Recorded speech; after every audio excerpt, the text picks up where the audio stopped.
Imagine a director whose films transport you to realms where fantasy and reality blur, where monsters aren't always the villains, and where beauty can be found in the most unexpected places. That's Guillermo del Toro, and he's about to receive one of cinema's highest honors, the BFI Fellowship. This isn't just another award. It's an acknowledgement that Del Toro has etched his name alongside giants like David Lean, Akira Kurosawa, Orson Welles, and Martin Scorsese in the history books of film. The British Film Institute, BFI, made the announcement today, recognizing the visionary behind masterpieces like The Shape of Water, Pan's Labyrinth, and his upcoming Frankenstein adaptation. The BFI is celebrating Del Toro's extraordinary contribution to film and the distinctive artistry that runs through his work across animation and live action, and as a Mexican filmmaker, in both Spanish and English. In simpler terms, they're honoring his incredible imagination, his ability to tell stories that resonate across cultures and languages, and his groundbreaking work in both animated and live-action films. And this is the part most people miss. It's not just about the spectacle. It's about the heart and soul he pours into every frame. So, what does this prestigious fellowship actually entail? Del Toro will officially receive the BFI Fellowship at the annual BFI Chairs Dinner in London next May, hosted by BFI Chair Jay Hunt. But the celebration doesn't stop there. He will also participate in a public conversation about his career at BFI South Bank, where his filmography will be showcased in a retrospective. He will also curate his own film season, sharing the works that have influenced him. Furthermore, he'll be mentoring young, aspiring filmmakers from the BFI Film Academy through a series of masterclasses and will be given a special tour of the BFI National Archive. It's a comprehensive celebration of his past, present, and future influence on filmmaking. This is the honor of a lifetime and a thrilling moment in a storyteller's life. To join a rarefied pantheon and to be recognized by the BFI, Del Toro said in a statement, "I have been greatly influenced by British film and have enjoyed a long and fruitful collaboration with great talent on both sides of the camera going back decades. I thank everyone at the BFI for this great distinction. I will endeavor myself to work hard to prove myself worthy of their faith in me." Del Toro's connection to the BFI runs deep. Even during his early days as a film projectionist in Mexico, he turned to the BFI National Archives to source prints, including securing Mexico's first screening of Michael Powell's Peeping Tom. At a recent event celebrating the BFI National Archives' 90th anniversary, Del Toro and BFI Chief Executive Ben Roberts delved into the British films and filmmakers that have shaped his artistic vision.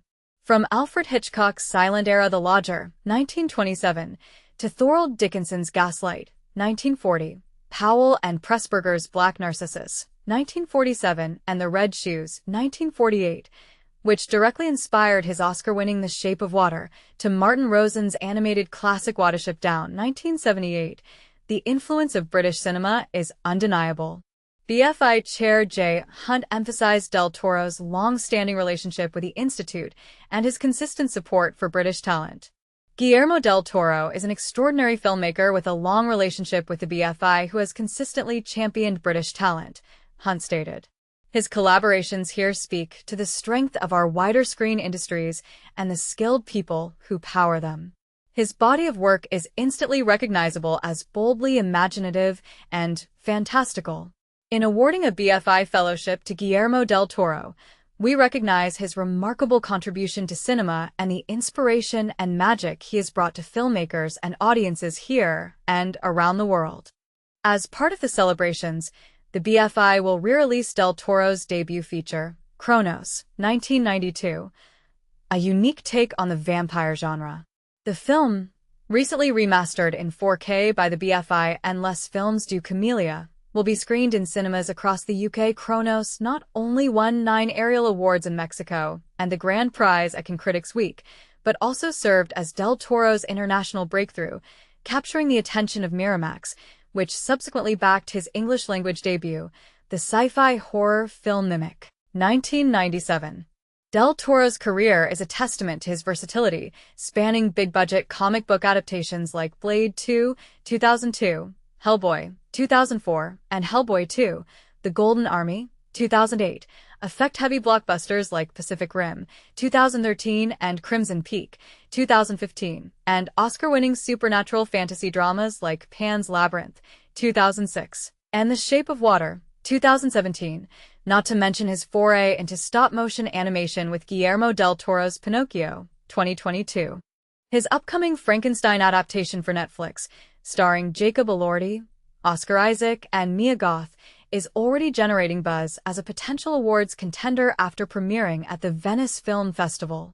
Del Toro joins a prestigious list of past BFI Fellows, including screen legends like Bette Davis, Ousmane Sembène, Elizabeth Taylor, Michael Powell, and Emmerich Pressburger, Thelma Schoonmaker, Derek Jarman, Satyajit Ray, and Yasujiro Ozu. More recent recipients include Tilda Swinton, Spike Lee, Christopher Nolan, Tom Cruise, and James Bond producers Barbara Broccoli and Michael G. Wilson. But here's where it gets controversial. Some might argue that in an age where superhero movies and franchise filmmaking dominate, celebrating a director like Del Toro, who often blends genres and explores darker themes, is more important than ever. Does his unique vision represent a vital counterpoint to mainstream cinema, or is the BFI simply rewarding established success? What do you think? Is Guillermo del Toro a worthy recipient of this honor? Do you prefer his big-budget spectacles or his more intimate, personal projects? Share your thoughts in the comments below.